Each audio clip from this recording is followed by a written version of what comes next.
Pak. Oke. Mau nanya ya. Boleh. Pertama, bagaimana sejarah sekolah ini? Sejarah sekolah ini kita dimulai di tahun 2019 ya. Oh, 2019. Iya, karena ini baru.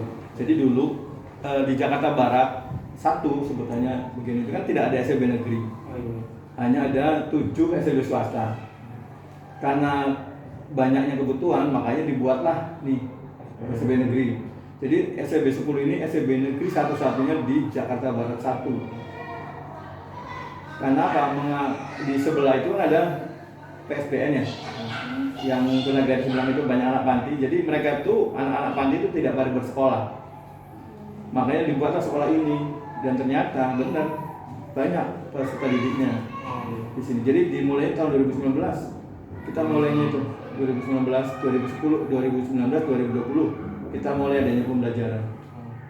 Itu sistem penerimaannya gimana ya Pak? Sistem penerimanya kita benar-benar diatur sama Juknis dari Dinas DKI Dinas Pendidikan ya. Jadi penerima yang diterima ini sekolah negeri ya tidak boleh menolak murid. Yang kedua, jika kan ada kuota tetap lah ya. Jika kuota itu kurang dari pendaftarnya lebih banyak daripada kuota, maka akan diseleksi. Yang diseleksi itu bukan apa-apanya, umurnya. Mana yang paling tua duluan diterima. Oh, yang paling tua. Ya, yang tua duluan diterima. Makanya gak pilih kan kelas 1 aja. Jadi yang paling tua diterima, terus ke bawah. Makanya ada yang 3 kali daftar gak diterima-terima. Umurnya 9 tahun. Kalah sama yang 10 tahun, 11 tahun. Jadi gitu, hanya seleksinya umur, mana yang lebih tua masuk. Sama itu, prioritasnya anak-anak panti. Anak-anak panti itu lebih prioritas untuk diterima. Di sini kegiatannya apa aja ya Pak? Banyak. Banyak.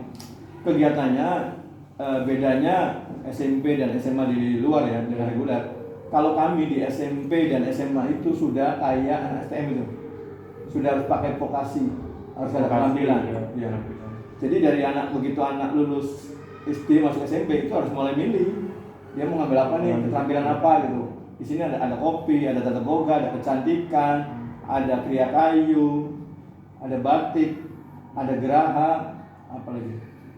Tuh banyak lah keterampilannya termasuk pertanian gitu. Jadi nanti senam di sini ada Pak? senam ada setiap hari Selasa. Besok ada senam. Senam rame-rame kan? Rame-rame. Besok Selasa. Jadi kalau pagi itu Senin upacara, Selasa itu senam. Nanti kalau Rabu pramuka, Kamis literasi, hari Jumat itu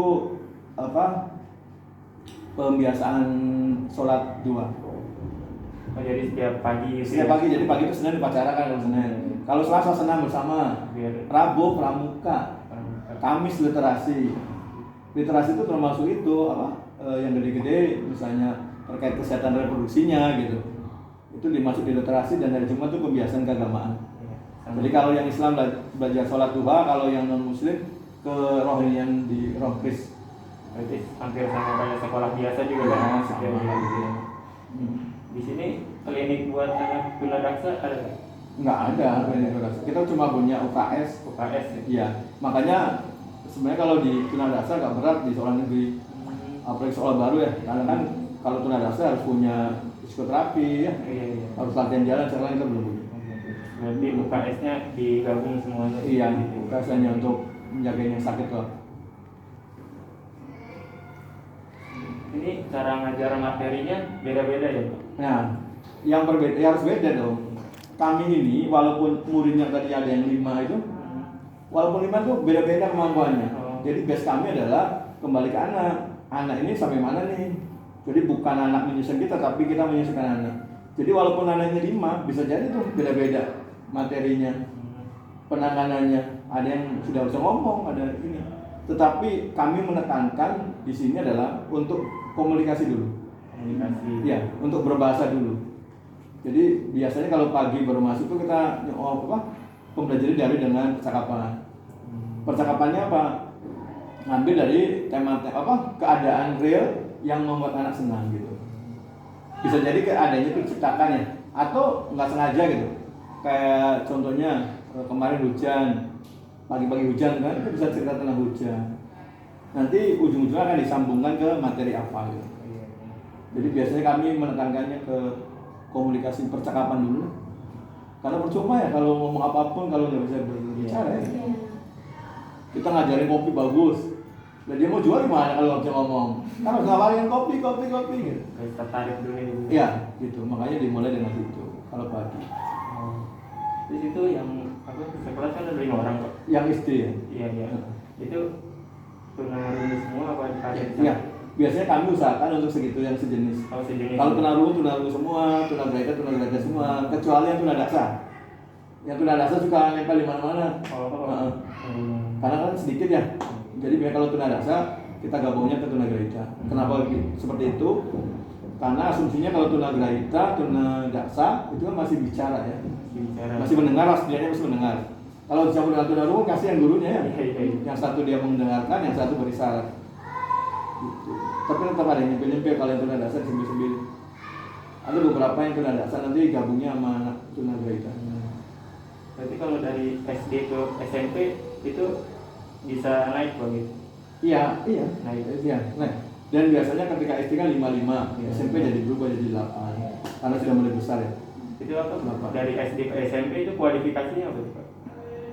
Nggak ada kualifikasinya sih. Apa Sama kayak udah bagus naik gitu? enggak. Biasanya apa? Ya asal udah lulus SD, udah dia lulus SMP. SMP. Dan kelulusannya lagi-lagi itu disesuaikan dengan anaknya gitu. Kalau kita misalnya memaksakan misalnya lulus SD harus bisa ngomong, bagaimana anaknya yang tidak bisa bicara? Ya.